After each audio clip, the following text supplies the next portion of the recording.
दोस्तों, इस समय रशिया और यूक्रेन युद्ध का किसी देश ने सबसे ज्यादा फायदा उठाया है तो उस देश का नाम अमेरिका है, क्योंकि इस युद्ध का फायदा उठाते हुए अब तक अमेरिका खूब दबाकर हथियार बेच चुका है और आज अमेरिका को F-35 फाइटर जेट का एक और कस्टमर मिल चुका है और इस देश का नाम चेक रिपब्लिक है। और अब चेक रिपब्लिक की गवर्नमेंट की तरफ से letter of offer and acceptance को साइन कर लिया गया है, जिसके तहत 24 की संख्या में चेक रिपब्लिक को F-35 फाइटर जेट खरीदने को मिलने वाले हैं।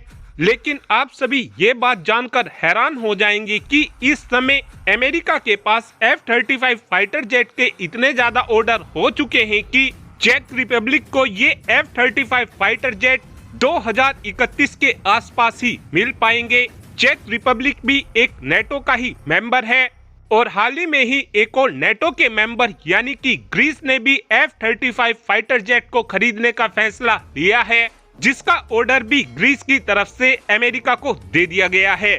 साथ में एक रिपोर्ट ये भी निकलकर सामने आई है कि यूएसए तुर्की को भी F-35 फाइटर जेट देने के लिए तैयार हो चुका है, लेकिन तुर्की को F-35 फाइटर जेट देने से पहले अमेरिका की तरफ से कुछ कंडीशन रखी गई हैं।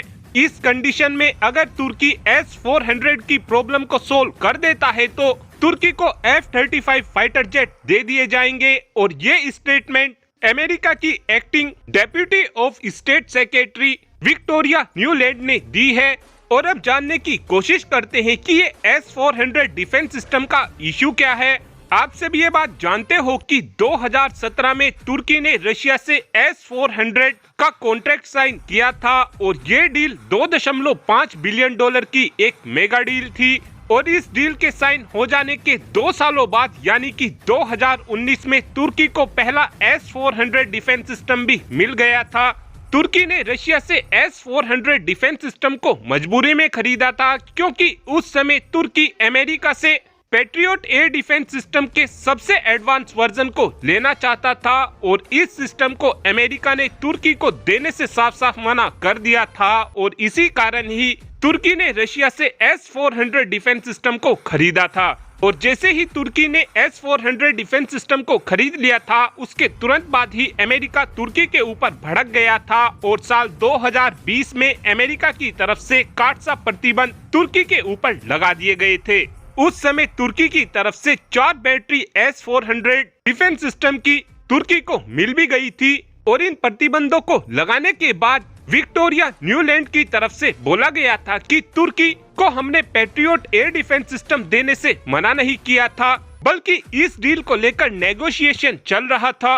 और इस समय अगर तुर्की की तरफ से S-400 डिफेंस सिस्टम अमेरिका को सौंप दिए जाते हैं तो इस बात के पूरे चांसेस हो जाएंगे कि अमेरिका की तरफ से तुर्की को F-35 फाइटर जेट दे दिया जाए। लेकिन अब सवाल ये आता है कि America in S-400 defence system के साथ करना क्या चाहता है। दरअसल इस बात के पीछे कारण यह है कि America in S-400 defence system के ऊपर स्टडी को करना चाहता है।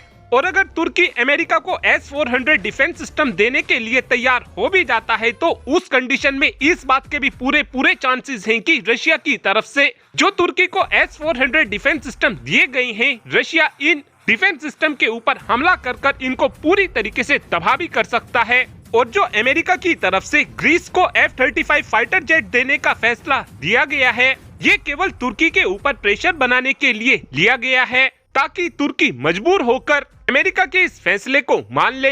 और इस बात की भी बहुत उम्मीद है कि तुर्की अमेरिका के इस फैसले को मान भी सकता है, क्योंकि इस समय तुर्की की इकोनॉमी की लंका लगी पड़ी है। और अब आप ही कमेंट कर बता सकते हैं कि क्या तुर्की को S-400 डिफेंस सिस्टम अमेरिका को देने चाहिए, हाँ या फिर ना। इस बात का आंसर आप कमेंट बॉक्स में दे सकते हैं। Thanks for watching this video. Have a good day.